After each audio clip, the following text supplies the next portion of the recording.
el meu referent científic femení és la Rosa Villa, però no només és un referent científic, sinó que també és un referent a nivell personal, perquè a part de liderar el nostre grup d'aplicacions biomèdiques, que és el nostre grup de recerca, ens lidera com a persones i cuida tant el benestar del grup com de les persones que en formem part. La Rosa és una gran científica.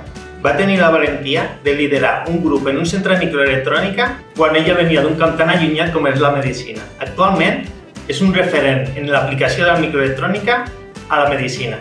A mi m'agradaria destacar que en un món que tothom vol ser protagonista, la Rosa sempre ha cedit el protagonisme i ha compartit aquest protagonisme amb els diferents membres del grup, cosa que ens ha ajudat molt a créixer i a poder liderar diferents línies del grup.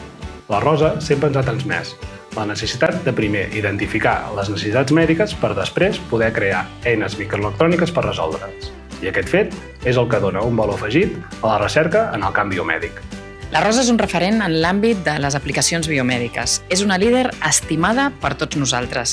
A més, tant dins com a fora del grup s'ha guanyat el respecte científic i l'admiració de tots nosaltres i de tothom. I això no és gens fàcil. Per mi, la Rosa és un referent femení en tots els sentits. És un referent científic. D'honestedat i de saber fer. De gestió científica I de valentia científica.